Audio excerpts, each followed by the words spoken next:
할렐루야. 예수 그리스도 이름으로 하나님 말씀 함께 나누도록 하겠습니다.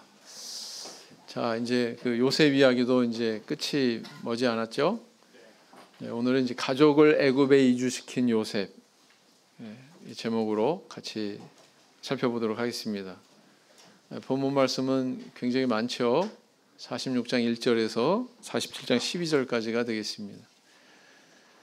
그런데 우리 성도님들이 또 제일 싫어하는 대목이 나와요. 지루한 이름들이, 발음하기도 힘든 이름들이 쭉 나열이 되는 그런 내용입니다. 그래도 우리 하나님 말씀 잘 읽는 것이 중요하죠. 자, 읽어보도록 하겠습니다. 제가 먼저 읽겠습니다.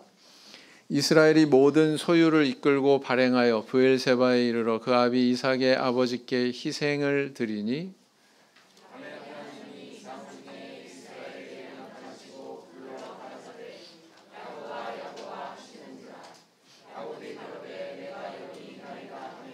하나님이 가라사대 나는 하나님이라 내 아비의 하나님이니 애굽으로 내려가기를 두려워 말라. 내가 거기서 너로 큰 민족을 이루게 하리라. 내가 너와 함께 애굽으로 내려가겠고 정녕 너를 인도하여 다시 올라올 것이며 요셉이 그 손으로 내 눈을 감기리라. 야곱이 브엘세바에서 발행할세 이스라엘의 아들들이 바로에 태우려고 보낸 수레에 자기들의 아비 야곱과 자기들의 처자들을 태웠고 그 생축과 가나안 땅에서 얻은 재물을 이끌었으며 야곱과 그의 자손들이 다 함께 애굽으로 갔다. 이와 같이 야곱이 그 아들들과 손자들과 딸들과 손녀들 곧 그 모든 자손을 데리고 애굽으로 갔더라.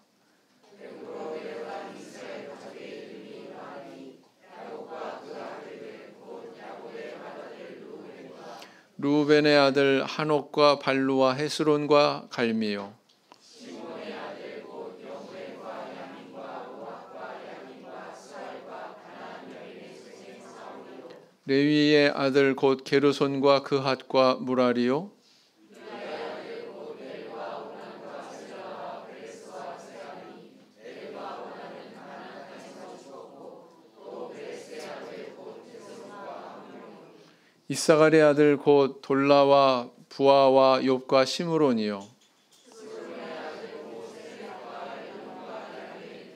이들은 레아가 밧단 아람에서 야곱에게 낳은 자손들이라. 그 딸 디나를 합하여 남자와 여자가 33명이며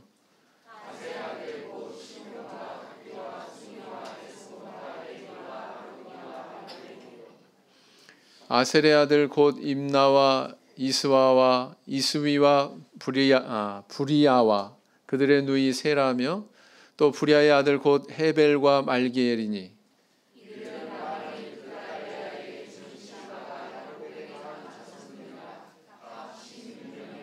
야곱의 아내 라헬의 아들 곧 요셉과 베냐민이요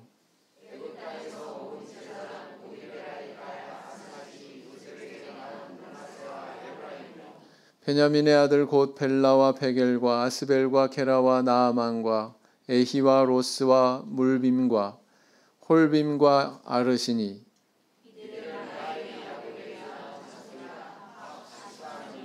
단의 아들 후심이요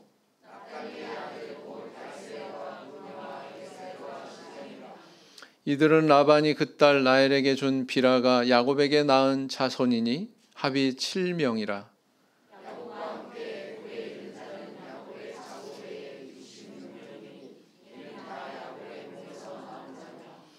애굽에서 요셉에게 낳은 아들이 2명이니 야곱의 집사람으로 애굽에 이른 자의 도합이 70명이었더라.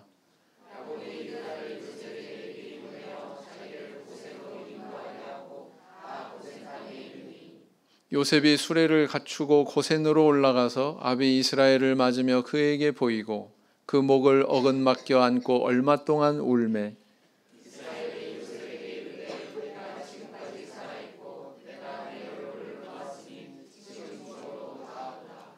요셉이 그 형들과 아비의 권속에게 이르되 내가 올라가서 바로에게 고하여 이르기를 가나안 땅에 있던 내 형들과 내 아비의 권속이 내게로 왔는데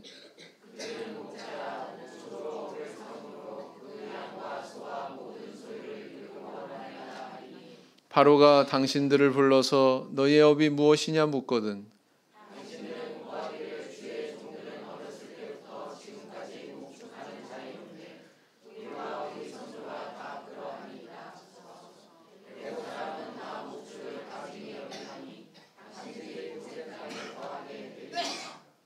47장 1절.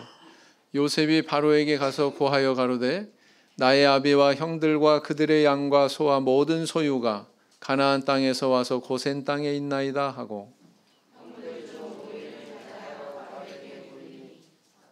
바로가 요셉의 형들에게 묻되 너희 생업이 무엇이냐? 그들이 바로에게 대답하되 종들은 목자이온데 우리와 선조가 다 그러하니이다 하고,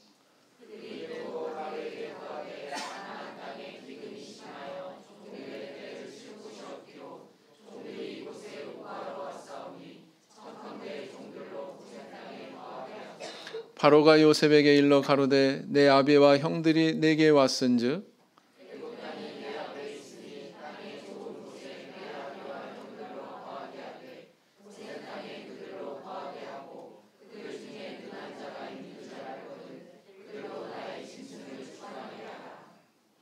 요셉이 자기 아비 야곱을 인도하여 바로 앞에 서게 하니 야곱이 바로에게 축복하매, 야곱이 바로에게 고하되 내 나그네 길의 세월이 130년이니이다.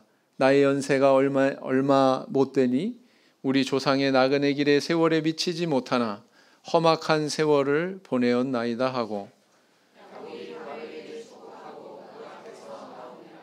요셉이 바로의 명대로 그 아비와 형들에게 거할 곳을 주되 애굽의 좋은 땅 라암세스를 그들에게 주어 기업을 삼게 하고,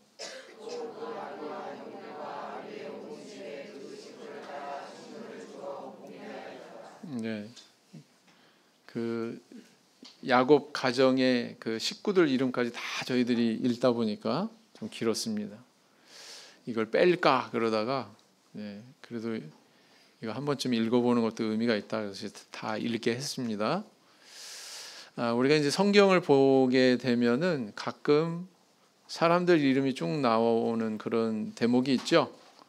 야곱의 12아들 이름도 먼저 나왔었습니다. 근데 오늘은 또 그 12아들이 낳은 자손들까지 또 다 나열을 하고 있죠. 자, 성경은 왜 이런 나열을 하고 있을까요? 하나님께서 믿음의 조상들에게 주셨던 그 언약대로 지금 차곡차곡 착착 약속이 성취되는 과정이 있다고 하는 것을 보여주고 싶은 거예요. 그래서 이 이름들을 계속 나열하면서 중간중간에 이제 점검을 하는 겁니다. 그런 차원에서 이 이름들이 이렇게 나열되고 있다 이렇게 이해를 하시면 될 것 같아요. 자, 이스라엘이 모든 소유를 이끌고 애굽에 가기 전에 제사를 드린 장소가 있습니다. 그 장소에서 잠시 머물렀죠. 어디였습니까? 부엘세바. 부엘세바는 무슨 뜻이라고 그랬습니까? 일곱의 우물. 그랬죠? 아브라함이 일곱 암양을 따로 값을 쳐서 그 우물을 자기 소유로 만들었던 그 장소가 바로 부엘세바였죠. 그렇죠? 그래서 일곱 암양을 대가로 치른 그것을 기념해서 그런지 이름이 일곱의 우물 부엘세바 이렇게 불려졌다. 기억나실 거예요. 안 나도 상관없어요. 그렇게 지금 또 들으시면 돼요. 그래서 지도로 그 위치를 살펴보면 맨 밑에 옅은 노란색으로 이렇게 쭉 칠해져 있는 저 땅이 네게부 광야입니다. 네게부 광야. 네게부 광야는 무슨 뜻이냐면 네게부는 남방이란 뜻이에요. 남방에 있는 그 광야고요. 그 광야 지역에 있는 한 지명이 부엘세바다. 부엘세바다. 그래서 보통 성경에 보면 단에서 부엘세바까지, 단에서 부엘세바까지 이렇게 나오는데 그것은 그 가나안 땅 전체를 일컫는 그런 표현이다. 이렇게 이해를 하시면 됩니다. 맨 위에 뭐가 있어요? 단이 있죠. 단. 그죠? 그리고 맨 밑에 뭐가 있어요? 지명이 부엘세바가 있습니다. 그래서 단에서 부엘세바까지 그러면 이거는 가나안 땅 전역. 우리도 그러잖아요. 백두에서 한라까지 그러잖아요. 그거랑 똑같은 표현이다. 이렇게 이해를 하시면 된다라는 겁니다. 그래서요, 이 네게부 광야를 가면 이렇습니다. 참 척박하죠. 그런데 이 광야도 매력이 있어요. 또 가면은 이 부엘세바라고 하는 곳을 가보면 저렇게 이제 과거에 사람들이 살았던 그런 유적의 흔적들이 있습니다. 그래서 저렇게 구획이 되어 있고요. 또 한쪽에는 이렇게 우물터도 있어요.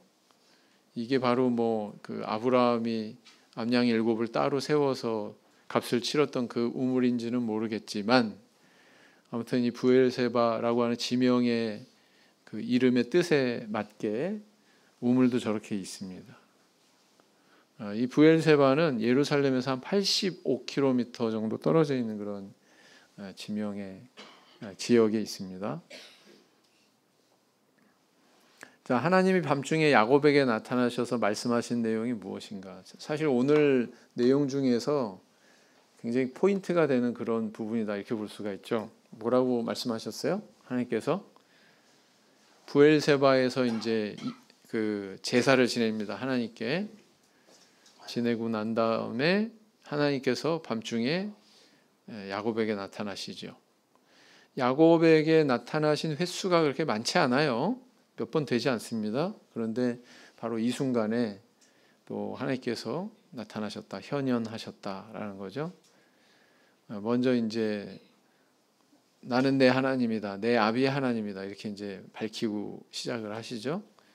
뭐라고 말씀하셨습니까? 애굽에 내려가기를 두려워 말라. 이 말로 봐서 야곱은 두려워했다, 안 했다? 애굽에 내려가기를 두려워했다. 그리고 하나님의 계획을 밝히십니다. 미래사를 어떻게 해요? 거기서 큰 민족을 이루게 하리라 그랬어요. 하나님의 말씀은 항상 뭐예요? 일관성이 있죠. 아브라함한테 하셨던 말씀 이삭한테도 하고 이삭한테 하셨던 말씀 또 야곱에게도 이렇게 하시는데 이제 하나님의 뜻이 조금 더 구체화되고 있습니다. 가나안 땅이 아니라 애굽에 내려가서 큰 민족을 이루게 하겠다. 그다음 내가 너와 함께 애굽에 내려갈 것이다. 이것도 말씀하십니다. 이스라엘 백성들만 애굽에 내려간 게 아니고 하나님께서 그들과 함께 가셨구나라는 것을 우리가 알 수가 있죠. 마찬가지로 이스라엘 백성들이 나중에 열왕시대 때 왕국이 멸망해서 바벨론의 포로로 끌려갔을 때에도 하나님이 백성들하고 같이 함께 하셨어요? 안 하셨어요? 백성들하고 함께 했기 때문에 그 땅에서 하나님께서 기적을 보여주시고 다니엘과 새 친구의 그런 신변도 보호해 주시고 그랬던 거죠. 같이 동행하신 거다. 네, 이 야곱에게도 이런 약속을 주셨다는 거죠. 그 다음에 또 너를 인도하여 다시 올라올 것이다. 여기까지 말씀하셔요. 여기까지 그 애굽에 내려가라. 내가 너와 함께하겠다. 그것뿐만 아니라 다시 또 올라올 거다. 근데 이걸 엄밀하게 얘기하면은 야곱이 다시 가나안 땅에 왔어요? 못 왔어요? 살아서 왔어요? 못 왔어요? 어디서 숨을 거둡니까? 애굽에서 숨을 거두죠. 그러나 뼈는 어땠어요? 그의 시신은 가나안 땅에 묻혀지죠. 막벨라 굴에 조상들과 같이. 그리고 또 요셉이 그 손으로 내 눈을 감기리라. 이것도 말씀을 해주십니다. 그래서 이런 여러 가지를 말씀하셨구나라는 걸 알 수가 있죠. 자, 야곱이 애굽에 내려갈 때 이끌고 간 것은 무엇인가? 6절에 보니까 뭘 갖고 내려갔어요? 생축, 가축을 얘기합니다. 집에서 기르는 가축들 또 가나안 땅에서 얻은 재물을 다 챙겨가지고 내려갑니다. 말하자면 이민 간 거죠. 오랫동안 장기간 내가 여기 내려가겠다. 참 개인적으로 야곱을 보면 참 일생 동안 참 많이 돌아다녔다. 그죠? 일생 동안 자기도 원하지 않았지만 바단 아람으로 가서 외삼촌 라반의 집에서 20년 생활했죠. 그 다음에 또 늙음하게 인생의 황혼기에 애굽에 내려가서 한 7년의 세월을 보냈구나라는 것을 알 수가 있습니다. 그리고 또 그 자손들을 다 이끌고 내려갑니다. 애굽으로 이주한 야곱의 가족 수는 모두 몇 명인가? 27절에 보니까 몇 명이라고 돼 있어요? 70명으로 돼 있습니다. 근데 이제 그 사도행전에 있는 내용 뭐 이런 것들을 쭉 또 비교해 보면 약간의 오차가 있습니다. 뭐 73명이다. 뭐 막 이렇게 또 이야기가 있습니다. 중요하지 않아요. 별로 중요하지 않습니다. 성경은 정확해야 된다. 막 이런 걸 여기에다 너무 엄격하게 적용시키지 마라. 고민할 게 한참 많은데 별로 중요하지 않은 거 가지고 고민하는 것은 체력 낭비다라는 겁니다. 그래서 오늘 이 본문의 중요한 것은 하나님의 약속이 어떻게 성취가 되는가 그 과정을 주목하는 게 초점이다 이렇게 볼 수가 있죠. 자, 다섯 번째, 요셉은 가족들이 어떤 지역에 머무를 것이라고 했습니까? 어떤 지역에 머무른다고요? 34절에 보니까 지역 이름이 나와 있습니다. 어디라고요? 고센 땅 이렇게 나와 있습니다. 고센이라고 하는 것은 지역 이름이에요. 지역 이름. 아까 얘기한 것 같이 아까 네게브 지역이죠. 남방 지역. 고센도 역시 그런 지역 이름이고 라암셋은 뭐냐면은 도시 지명입니다. 도시 지명. 고센은 어찌 보면은 애굽에서 제일 비옥하고 살기 좋은 그런 땅이라고 볼 수가 있습니다. 근데 그곳에 정착지로 허락을 받죠. 근데 요셉이 얼마나 기민한 사람인지가 딱 드러나죠. 이미 머릿속에 우리 가족들은 뭐 어디 정착시켜야 되겠다. 다 그리고 있어요? 없어요? 다 그리고 있어요. 마음속에. 여기는 이제 나일강 하류의 드넓은 그런 삼각주 평야 지대의 일부라고 그랬습니다. 그래서 이곳에 나중에 이제 그 신도시가 건설이 되는데요. 그걸 라암셋 이렇게 얘기합니다. 보통 성경에 보면 인명이 지명을 겸하는 경우가 참 많아요. 유명한 인물이 어떤 자기의 이름을 드높이기 위해서 뭐 로마 황제도 마찬가지죠. 도시 이름을 그렇게 붙이는 경우가 많습니다. 그래서 뭐 가이사랴, 카이사르 로마 황제의 이름을 따가지고 붙이는 거죠. 그런 식으로 라암셋도 역시 그렇다. 그래서 라암셋 2세가 이 성읍을 건설하고서 자기의 이름을 따서 붙인 그런 도시로 나중에 남습니다. 이 도시는 이제 다른 곳에서는 소안, 뭐 타니스 이런 명칭으로도 불렸습니다. 그래서 이 명칭이 나오면 라암셋이구나. 소안, 타니스, 라암셋 다 같은 곳을 가리키는 말이구나. 이렇게 이해를 하시면 됩니다. 그래서 여기 보면 여기가 고센 땅이죠. 그리고 바로 위에 타니스 괄호돼 있고 그 위에 라암셋 이렇게 써 있잖아요. 빨간색 점이 저 위에 있는데 저 위치가 바로 라암셋이다. 소안이다. 타니스다. 그리고 여기 보니까 뭐 비돔이라고 하는데도 보이고 비돔은 출애굽기에 또 나옵니다. 출애굽기 1장에 숫곳이라고 또 보이죠. 숫곳은 또 민수기에 나와요. 이스라엘 백성들이 라암셋에서 출발해 가지고 간 다음 장소 숫곳. 여기서 이제 애굽 나오는 그 일이 대드라마가 이제 시작이 되는 거죠. 그 장소가 바로 숫곳이다. 그다음 오른쪽에 보면 또 뭐가 보여요? 저 바로 밑에 비하히롯. 비하히롯은 애굽의 군사들이 이스라엘 백성들을 다시 잡겠다고 쫓아왔던 추격했던 그래서 장막을 쳤던 그 장소로 추정이 되는 곳이죠. 그 다음에 이제 저기 홍해 수에즈만을 건너면 마라 엘림 이렇게 보일 거예요. 맞죠? 저기서도 무슨 일이 일어났었죠. 출애굽기에 가면 또 자세히 배우십니다. 그래서 이게 라암셋의 오늘날 밝혀진 그런 유적 전경입니다. 여기도 발굴이 됐어요. 나중에 발굴이 됐습니다. 이렇게 농사 짓고 막 그런 사람들이 막 이렇게 보니까 발 모양의 석상의 발의 일부가 막 발굴이 돼서 여기 뭔가 있네. 그리고 막 계속 파니까 이런 이제 유적이 발견이 된 거죠. 그래서 이제 그 애굽의 건축 기술이 얼마나 뛰어난지를 알 수 있고요. 저기 굉장히 크게 그 세워져 있는 라암셋 석상이 있는데 이집트의 이런 어떤 석상들의 모습을 보면 다 똑같아요. 다. 어떻게 똑같아요? 똑바로 차렷하고 서가지고 한쪽 발을 반보 정도 이렇게 앞으로 내밉니다. 거의 똑같아요. 다.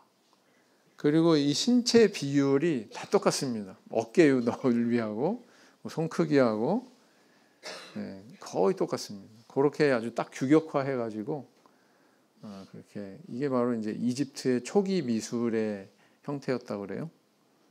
그렇습니다. 그리고 또 한쪽 옆에는 뭐가 있느냐?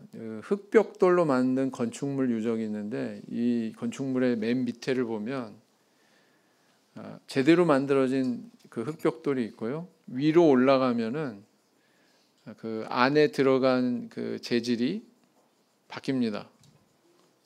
짚이 아니라 맨 밑에는 짚이 있는데 그 위에 가면은 막 풀이 섞여 있고 그리고 맨 위에 쪽에는 아무것도 섞이지 않은 그런 흑벽돌이 세워져 있습니다. 딱 느껴지는 게 있죠. 네? 출애굽기에 보면 바로 왕이 나중에 이스라엘 백성들한테 벽돌 만드는데 소용되는 그런 집을 줬어요, 안 줬어요? 안 줬다고 이렇게 기록하고 있죠. 네. 그런 것들이 반영된 게 아닌가. 이런 것들을 생각하게 하는 그런 유적이죠. 그렇습니다. 자, 읽어보겠습니다. 출애굽기 12장 37절 형제반 시작. 이스라엘 자손이 라암셋에서 발행하여 숫곳에 이르니 유아 외에 보행하는 장정이 60만 가량이요 그랬어요. 보행하는 장정이 60만 가량이요 그랬습니다. 민수기 33장 5절에서 6절 자매반 시작. 이스라엘 자손이 라암셋에서 발행하여 숫곳에 진쳤고 숫곳에서 발행하여 광야 끝 에담에 진쳤고 그랬습니다. 그래서 아까 숫곳 나왔었잖아요. 네, 지도에서 그렇습니다. 그래서 라암셋이 바로 이들의 주거지였구나. 야곱 가족들의 주거지였구나라는 걸 알 수가 있습니다. 자, 이제 조금 깊이 한번 들어가 보자고요. 애굽으로 내려가는 야곱이 하나님께 제사를 드린 이유에 대해서 이야기해 보자 그랬습니다. 왜 이 부엘세바에서 야곱은 하나님께 갑자기 제사를 드릴 생각을 했을까요? 아까 그랬습니다. 두려워하지 마라. 하나님이 말씀하셨죠. 야곱의 마음속에 두려움이 있었다 없었다? 무엇에 대한 두려움이었을까요? 야곱은 이미 할아버지 아브라함, 아버지 이삭 쭉 이렇게 이어져 내려온 하나님께서 주신 약속을 그도 역시 잘 알고 있었습니다. 그 약속은 뭐냐면 야, 이 가나안 땅을 내가 너한테 줄게. 그리고 그 할아버지하고 아버지한테 가나안 땅을 떠나지 않도록 신신당부하셨던 그런 이야기도 건네 들었을까요? 안 들었을까요? 건네 들었겠죠? 애굽에 들어갔다가 봉변당할 뻔한 할아버지 얘기도 아마 아주 실감나게 들었을 거예요. 그래서 가나안 땅을 지켜야 된다고 하는 사실을 잘 알고 있었습니다. 그런데 지금 가나안 땅을 떠나야 되는 그것도 할아버지가 아주 봉변당할 뻔했던 그 애굽으로 내려가야 되는 그런 상황이 발생한 거잖아요. 맞죠? 이거 내려가야 되나 말아야 되나? 내려가면 또 하나님 말씀 거역하는 거 아닌가? 막 이렇게 고민이 있었다는 거예요. 그게 두려웠다는 겁니다. 그래서 그런 상황에 이게 가한 일인지 불가한 일인지에 대해서 하나님께 여쭙고자 했다. 그래서 제사를 드린 겁니다. 제사를 드린 결과 또 하나님께서 현현하셔가지고 이렇게 말씀하시는 걸 보면 이 제사가 굉장히 정당하고 유용했다라는 걸 알 수가 있죠. 그래서 여기에 야곱의 아주 좋은 그런 신앙을 우리는 발견할 수가 있습니다. 하나님 앞에 여쭐 줄 알았다는 거죠. 제단을 쌓으면서 여쭙는 그런 신앙을 나타냈다. 읽어보겠습니다. 다 같이 시작. 여호와께서 가라사대 화 있을진저 패역한 자식들이여 그들이 개교를 베푸나 나로 말미암아 하지 아니하며 맹약을 맺으나 나의 신으로 말미암아 하지 아니하였음이로다. 그들이 바로의 세력 안에서 스스로 강하려 하며 애굽의 그늘에 피하려 하여 애굽으로 내려갔으되 나의 입에 묻지 아니하였으니 죄의 죄를 더하도다. 열왕시대 때 복잡한 국제 정세 속에서 이 왕들이 하나님을 먼저 의지해야 되는데 이렇게 뭐 애굽이 힘세고 막 그러니까 거기 막 의지하려고 그러고 하나님한테 묻지 않았다고 이렇게 책망하고 있죠. 그렇습니다. 외부를 주목하지 말고 하나님을 먼저 주목해야 되죠. 여호수아 9장 14절 15절 어떤 내용인지 한번 상기시켜 보세요. 다 같이 읽겠습니다. 시작. 무리가 그들의 양식을 취하고 어떻게 할 것을 여호와께 묻지 아니하고 여호수아가 곧 그들과 화친하여 그들을 살리리라는 언약을 맺고 회중 족장들이 그들에게 맹약하였더라. 여기 제가 빨간색으로 표시한 부분은 뭘 반영하고 있어요? 여호와께 물어야 되는데 묻지 않았다 이 의미죠. 이건 바로 이제 여호수아가 그렇게 실수한 사례가 딱 2건 있잖아요. 여호수아서에서 그 실수한 건수는 뭐냐면 하나는 뭡니까? 아이성을 공략할 때, 그죠? 여리고성 회파하고 아이성을 공략할 때 하나님께 의지하지 않아서 패배한 것이고, 다른 하나는 뭐냐면 기브온 족속이 이렇게 변장하고 다가왔을 때 마치 먼 곳에서 온 그런 족속인 것처럼 가나안 땅의 그 족속들하고 약속을 맺지 말라고 하는 그런 하나님의 명령을 어기게 되는 그 기브온 족속을 받아들여 버리게 된 그런 상황을 기록을 하고 있죠. 근데 여기서 뭐라고 그러냐면 어떻게 할 것을 여호와께 묻지 아니하고 이렇게 기록하고 있단 말이에요. 그래서 우리 성도님들 하나님 앞에 열심히 여쭙는 그런 습관을 들이셔야 됩니다. 아시겠죠? 어떤 경우에는 이 목자한테 찾아오시는 분을 보면 이분은 습관이 안 돼 있구나. 하나님 앞에 먼저 묻는 게 습관이 안 돼 있구나라는 걸 느끼는 순간이 있거든요. 어떤 때 느끼냐면은 본인이 이미 다 선택했어.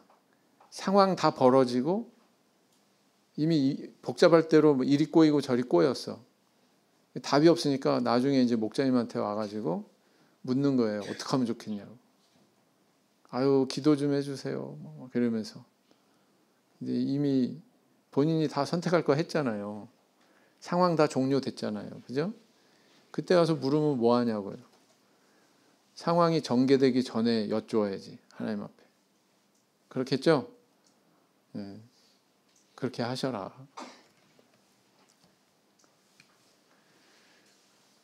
자, 2번째, 하나님이 밤중에 나타나셔서 야곱에게 주신 말씀과 그 성취된 내용에 대해 이야기해보자 그랬습니다. 자, 이 하나님이 말씀하신 건 새로운 게 아니에요. 언제 또 하셨었어요? 아브라함한테도 하셨고 야곱에게도 말씀하신 그 약속을 또 오늘 또 이렇게 말씀하고 계신 거예요.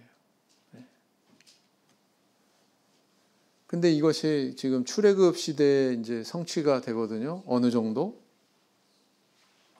자, 12아들이 태어났습니다. 그리고 그 12아들이 또 결혼해서 자녀를 낳아가지고 70명까지 됐어요. 그리고서는 그 70명이 애굽으로 내려갔다. 이 숫자에 대해서 이렇게 확인하는 건 어떤 의미가 있습니까? 이제 몇 장 넘기면 어마어마하게 늘어난 이스라엘 백성들의 수를 우리는 접하게 됩니다. 몇 명으로 늘어났어요? 장정만 60만 명. 만약에 노약자들까지 다 합하면, 뭐 어린아이들, 연로하신 그런 노인들까지 다 합하면 한 200만 명은 됐을 거라고 추정합니다. 200만 명. 자, 그래서 이렇게 애굽으로 내려가는 이 일은 이 믿음의 조상들에게 거듭 약속하셨던 그 약속을 이루기 위한 우리 하나님의 인도하심이다, 하나님의 섭리였다라는 것을 알 수가 있습니다. 그래서 요셉을 미리 보낸 거죠. 이런 하나님의 의도를 정확하게 꿰뚫고 있는 사람은 딱 한 사람이었어요. 야곱도 아니었고요. 야곱은 잘 몰랐어요. 근데 누구는 알고 있었어요? 야곱의 아들 요셉은 알고 있었어요.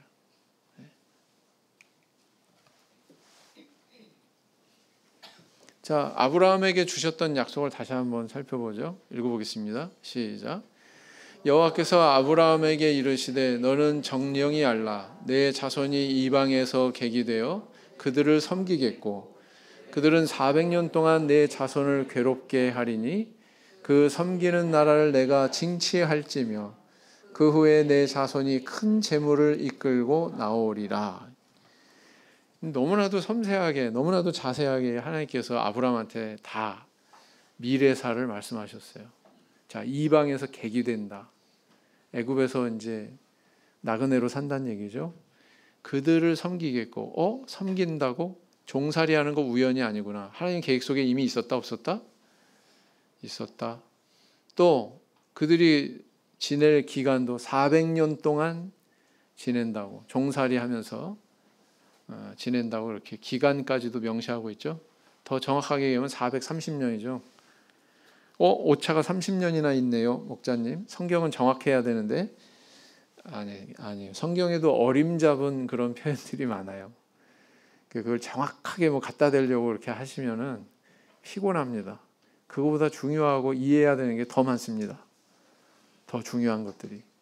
아시겠죠? 그 다음 14절에 보면 그 섬기는 나라를 내가 징치할지며, 징계한다는 뜻이죠. 그 애굽 나라를 내가 징계할 거야. 이건 뭘 얘기하는 겁니까? 열재앙 내렸죠. 그죠? 홍해 바다 다시 합해지게 해가지고 그냥 전부 다 수장시켜버렸잖아요. 그것을 이미 하나님께서는 아브라함한테 이미 다 얘기하고 있는 거예요, 지금. 그 다음 이스라엘 백성들이 애굽을 나올 때 빈손으로 나오지 않았습니다. 애굽 사람들 물품을 다 취해가지고 그들의 보석들, 뭐 좋은 것들 다 가지고 나왔거든요. 그것도 우연이 아니다. 그것도 다 하나님의 계획 속에 있었던 일이다라는 겁니다. 그래서 이 재물의 일부로 뭘 세워 올렸어요? 애굽에서 가지고 나온 재물의 일부로 성막, 그렇죠? 자원하는 자들이 그 하나님 앞에 바쳐서 성막을 만들게 되죠.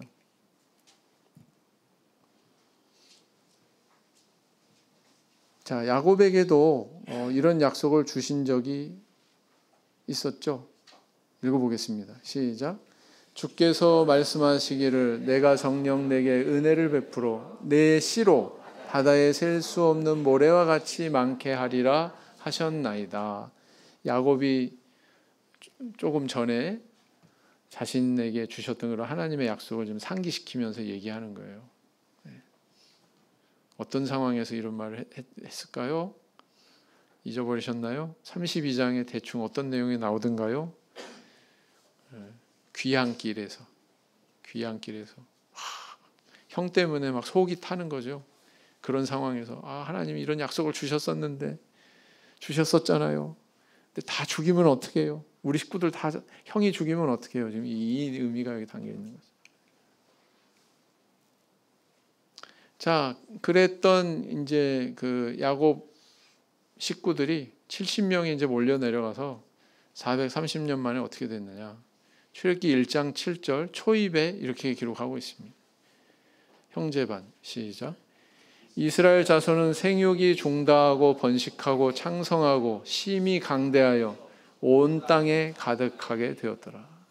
온 땅에 가득하게 됐대요. 메뚜기 떼같이 이스라엘 백성들이 굉장히 그 번식력이 뛰어났던 것 같아요. 그죠? 베이비붐 세대, 이스라엘의 베이비붐 세대는 언제 있었다?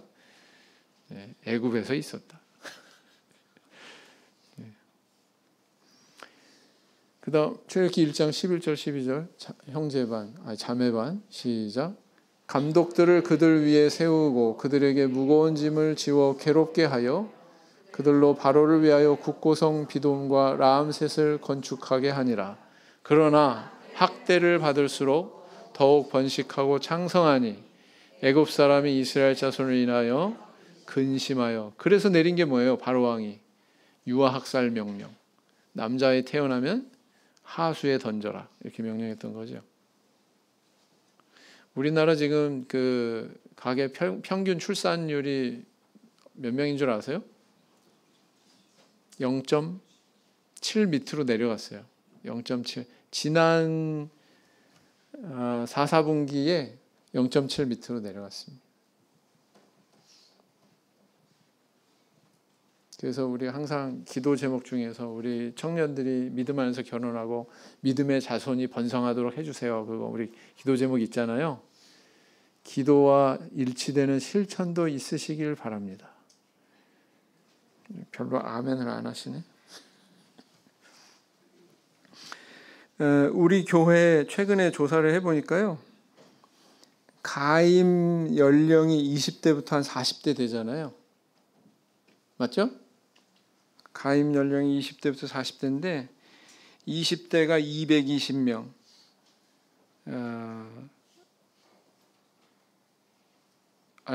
20세에서 25세가 220명, 26세에서 30세가 198명, 31세에서 35세가 167명, 36세에서 40세가 잘 안 보이네. 160명 정도 되네요. 160명.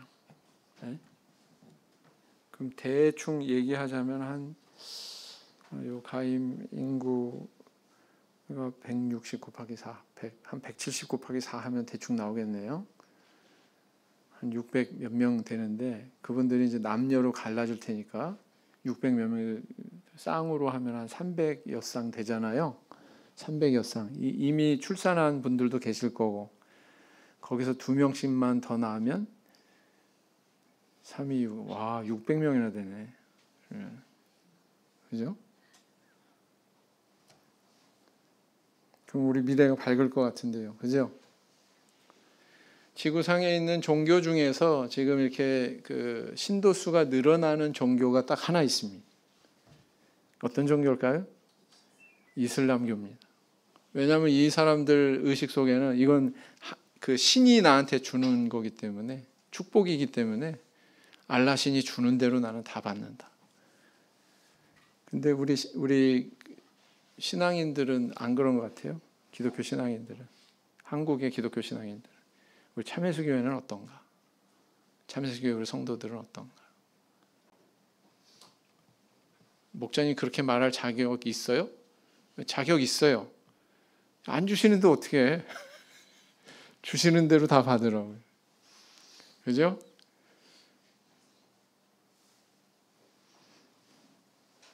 그래서 지금은 우리 사회가 뭐 어렵다고 막 어떻게 키우냐 막 이렇게 미리 예측해서 그렇게 이야기하는데 앞으로는 아마 좋은 정책 많이 내놓을걸요. 그래서 하나님 말씀 먼저 깊이 생각해보고 실천할 수 있으면 좋겠습니다. 늦둥이도 고려하시고. 자, 세 번째. 브엘세바에서 제사 후에야 비로소 수레에 몸을 실은 야곱의 태도가 오늘날 우리에게 주는 교훈에 대해서 이야기해보자. 제사 지낸 다음에 하나님 응답 받은 다음에 비로소 이제 수레에 몸을 실었죠. 아까도 얘기했지만 행동하기 전에 먼저 하나님께 여쭙는 그런 의뢰하는 그런 신앙이 엿보이고 있다라는 겁니다. 그 일날을 구원하라, 이런 제목으로 제가 설교도 했었잖아요. 다윗이 측근들은 지금 여기 피난 와 있는 것도 불안한데 뭐라고요? 그 일날 구원하러 간다고요? 근데 하나님께서는 뭐라고 그러셔요? 가라, 그 일날을 구원해라 그러잖아요. 한번 읽어보겠습니다. 시작. 이에 다윗이 여호와께 묻자와 가로되 내가 가서 이 블레셋 사람을 치리이까? 여호와께서 다윗에게 이르시되 가서 블레셋 사람을 치고 그 일 나를 구원하라 하시니 다윗이 여호와께 다시 묻자온데 여호와께서 대답하여 가라사대 일어나 그 일 나로 내려가라, 내가 블레셋 사람을 내 손에 붙이리라 하신지라 그랬어요. 다 같이 읽겠습니다. 시작. 너는 범사의 그를 인정하라, 그리하면 내 길을 지도하시리라.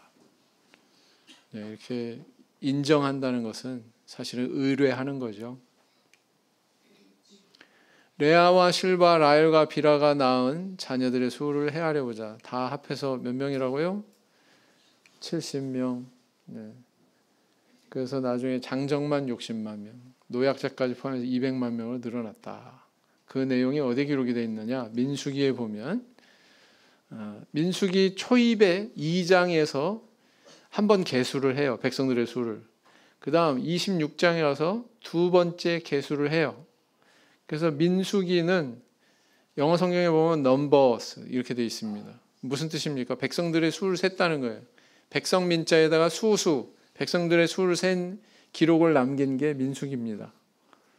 그래서 한번 읽어보시면 2장 32절 형제반 시작.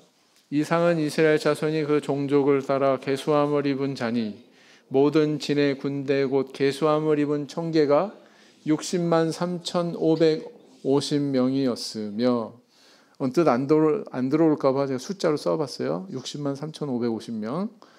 자매반 읽겠습니다. 시작. 이스라엘 자손의 계수함을 입은 자가 60만 1,730명이었더라. 늘었어요? 줄었어요? 소폭 줄었어요. 그래서 광야 시대 40년 기간은 아무런 변화도 없었던 시대다. 아무런 성장도 없었던 다람쥐 쳇바퀴 돌듯이 제자리 걸음하는 시기였다. 근데 어디에서는 늘어났어요? 애굽에서는 늘어났어요. 애굽에서는. 맞죠? 그렇다. 만약에 애굽이 아니었다면 이스라엘 백성들이 이렇게까지 430년 만에 무려 70명이 내려가서 장정만 60만 명으로 성장할 수 있었을까? 아마 없었을걸요. 뭘 그래서 추정을 하게 하냐면 하나님께서는 당신의 약속을 이루시는데 애굽의 풍요로움을 이용하셨구나 라는 것을 생각해 보게 됩니다. 자, 5번. 요셉이 가족들을 고센 땅에 머물게 하고자 한 이유에 대해서 이야기해 보자. 어디에 이유가 있을까 생각할 때 첫째는 비옥함이죠. 고센 땅은 애굽에서 가장 비옥한 땅에 속합니다. 그 다음에 지리적으로 가만히 보면 가나안에서 그래도 가까운 지역에 있어요. 가나안 지역에서 야곱 식구들이 이렇게 왔을 때 처음 맞이한 장소가 상면한 장소가 어디였습니까? 고센이었죠. 그래서 이렇게 길목에 있었구나. 가나안 땅에서 올 때에 애굽에 들어오는 길목에 있는 지명이었구나. 그 의미는 뭐냐면 거꾸로 가나안 땅에서 제일 가깝구나. 그래서 아마도 돌아갈 그 미래를 겨냥해서 고센 땅에 자리를 잡도록 한 게 아닌가 이렇게 추정을 하게 한단 말이죠. 그래서 이제 이런 모습 속에서도 신앙이 그대로 드러나는 것을 우리는 보게 되죠. 야곱 하나님 앞에 브엘세바에서 제사 드리는 모습으로 그 신앙이 드러났고, 요셉 고센 땅에 이렇게 자기 식구들을 맞아들이는, 그리고 거기를 정착지로 삼으려고 하는 그런 모습에서도 그의 신앙이 드러나고 있죠. 그래서 다 그들은 가나안 땅에 마음을 두고 산 사람들이었다라는 것입니다. 자, 내게 주시는 음성. 나는 요셉처럼 세상 사람들로부터 인정받고 다른 신앙인에게 유익을 끼치는 삶을 살고 있는가? 이런 사람으로까지 성장하면 좋겠습니다. 우리 청년들이. 나는 범사에 하나님께 여쭙고 의뢰하는 사람인가? 먼저 여쭈어야죠. 나는 약속하신 것은 반드시 지키시는 하나님의 신실하심을 믿는가? 우리 성경을 보면 볼수록 야, 우리 하나님 정말 신실하시다. 이렇게 사람은 나타났다 사라지고 생명의 바톤 터치가 이렇게 일어나지만 약속은 계속 이어지는구나. 약속은 변하지 않는구나. 계속 성취되고 있구나라는 것을 알 수가 있죠. 이런 것을 우리가 잘 우리 마음속에 담고 신앙생활에 나가는 저희가 되어야 되겠습니다. 오늘 여기까지 살펴봤습니다. 자, 잠시 묵상 기도하겠습니다.